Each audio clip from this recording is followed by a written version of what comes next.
Ah, there they are. Famous Dave's Ribs. Ah, but it's so hard to choose. They do stuff with smoke and fire that nobody else can do.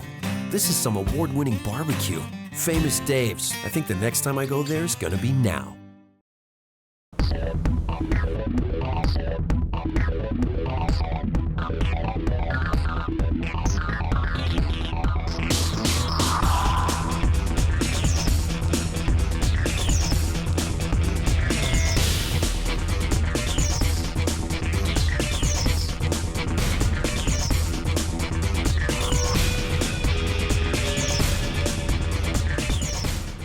Day 3 of the JUCO World Series, and you're joining us here on the JUCO Full Windup, brought to you by Famous Dave's Barbecue. Alongside Phil Stafford, I'm Kyle Stanley. And Phil, we were supposed to see two teams play for the first time on Sunday night, but because of rain, it was a different story. We ended up seeing just like a day one Saturday kind of version, 8 teams competing. Yeah, and it was very interesting because those two teams, Miami-Dade and Spartanburg Methodist, they obviously went through their pregame warm-up and took BP last night, only to find out maybe about an hour 15 before game time that they were going to hold off until this morning. So they had to go all through that again this morning, and, interesting to see how they responded. Well, we waited 3 days. Let's get to the highlights of these two teams.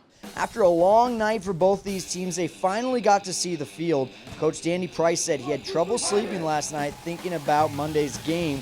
We'll see if the boys slept any better. Jose Gomez was the spark plug in the first inning. Gomez knocks one over the right fielder's head. Darren Seferina flies on home. Gomez gives the Sharks an early 1-0 lead. Later in the first, scary moment for Miami-Dade.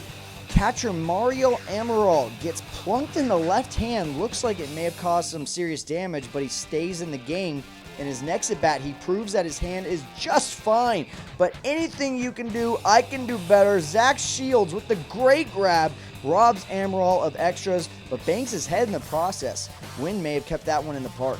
So some bad luck for Amaral in his first two at-bats, but he decides to take luck out of the equation. In his third AB, hits it through the wind, over everyone's head. 410 feet later, that's a 3-0 lead.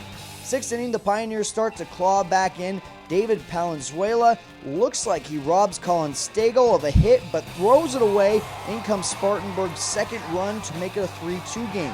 That's when Kyle Carter takes over from there. His real name is Patrick, but he goes by Kyle. Smart choice if you ask me. He had 8 strikeouts and fielded his position too. Liner takes his glove right off. Better the glove than the knee. Bottom 8, you don't see this every day. Jonathan Bermudez nubs one into no man's land. He beats out the throw, and 2 of his teammates come in to score. Mark that down as a 2-run infield single. Carter goes all the way, and his Sharks win the first game 8-3. Sleep or no sleep, Coach Price's boys did their job. It was a long night, but I'm very proud of our guys. They really came with the right attitude today, and they came to play. And you could sense that from the time we got up early this morning. We were anxious in the hotel. We couldn't wait to get out here. We just never did anything to make the game exciting. Their kid threw a great game, mixed it up a little bit. Early in the game, we hit a ball, they run into the wall, make a catch. First baseman lays out a couple times. We just never could get anything to get the momentum going. We may only be 3 days into this tournament, but I think we have a clear winner of game of the series, and it was our elimination game of the day, Cochise College against Columbia State. Both survived on Sunday in knockout games, but one had to leave Grand Junction on Monday. Cochise already dipping into the bullpen by the second inning with the bases loaded. Desi Emmons skies one to center. Zion Bell settles under it, but can't bring it in. Chargers hustling in to score. It's a 5-0 lead for Columbia. Cochise didn't have a hit until the 5th, but let's skip ahead to the 6th. 2 outs, bases juiced for Lewis Boyd. Down the line, and it scoots into the outfield. Clear the bases. 3 runs are in for the Apaches. Boyd Supermans his way into third. We're tied at 7s. Bottom of the 6th, Tyler Fulton. Looks like he just got enough on it, and by that, I mean it's heading out to one of the deepest parts of the park. Lead is back in the hands of the Chargers. Heading into the final inning, they had a 2-run cushion, but Cochise will not ride off into the sunset on an 0-2 pitch. Jake Luna pulls through with a poke up the middle. Sean DeSoto crosses the plate to bring us back to a stalemate at 9. Bottom of the inning, Chargers strand a runner at third, so we're going to extras. DeSoto at the plate with 2 away in the 10th. He puts one in the air to deep center. Ronnie Jababi gets a bad read on it. Everyone is on the run. Trey Renicky is in. Lewis Boyd right on his heels. Derek Hall looking to make it, but the relay on the money. And the Apaches lead just held to 2 runs. Now flashback to pregame. This is utility player Austin Outwell in the dugout. It's gonna be somebody's heartbreak. Gonna be somebody's mistake. Might as well be mine. So we know he can sing, but you know what else? The man can hit. A runner on and Outwell clears the dugout with the 2-run blast to left. This ties it up for the 3rd time in the contest.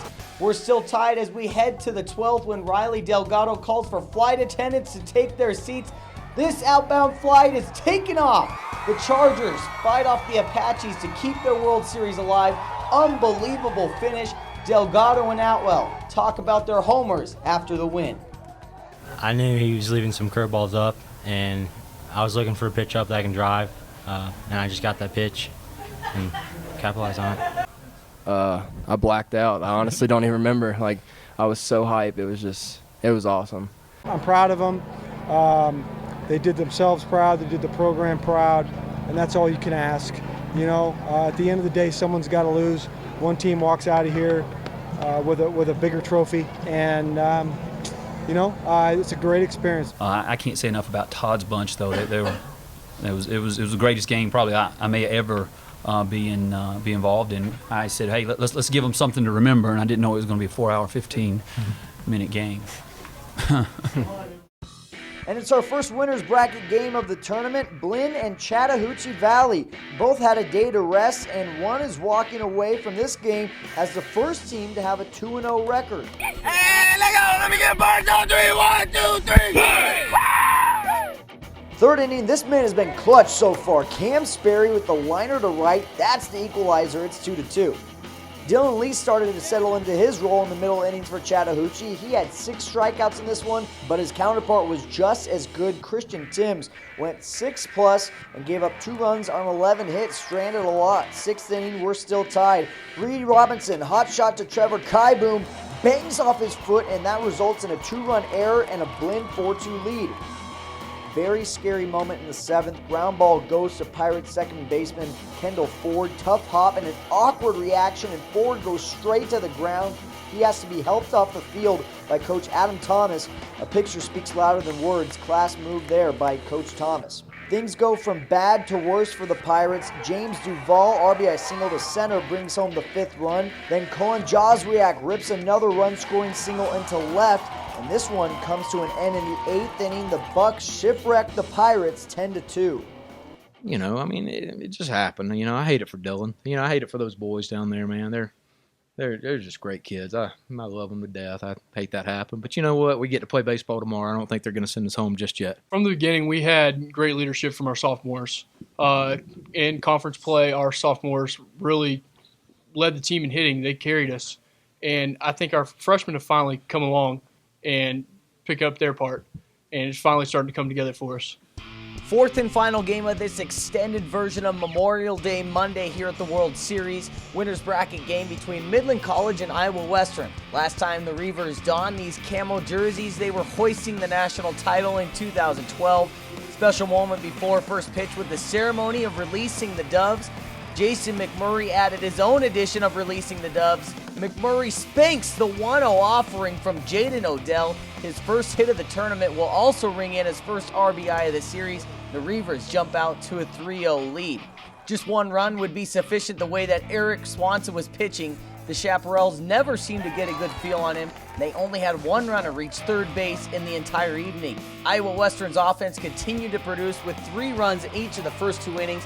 They tacked on more in the 3rd and 4th, and Swanson held up his end of the bargain, fanning 9 of the 25 batters he faced. This one ended in the 7th, with the Reavers marching on with a big 9-0 win in front of 12,000 plus fans. I got to play at LSU as a freshman, and that was unbelievably more intense, more fun. Maybe because I'm actually on a winning team and I get to have fun that way. Once we got going and start putting some runs on the board and the momentum of it, and Swanee just kept going out and throwing strikes, throwing quality pitches. So it's a big night for us. I don't think we were scared. I don't think we were nervous. You know, we get to go again tomorrow. It's kind of like life. You got to deal with some adversity and wake up and go attack it. So that's what we'll do. Time now for the Grand West Kia can't miss moments. It's the top play and homer of the day. Chris Thibodeau highlights your top play, or in this case, top plays. The left fielder, one of the only bright spots for Midland. First, this phenomenal diving play down the line. That turns into a double play. Then he does it again, this time coming in on a liner. Thibodeau wins the battle, but Iowa Western won the war on this night. If you had to think about what our top homer was, then you aren't a baseball fan. Riley Delgado, get out of the dugout and meet me at home plate. The walk-off homer sends Columbia State on through the elimination bracket. What an exciting moment to finish that game. And don't forget to check out the Can't Miss Moments brought to you by Grand West Kia. We have a lot to choose from, a lot to show from that Cochise and Columbia State game that you didn't see in some of those top plays. Speaking of Columbia State, by the way, they're back into action.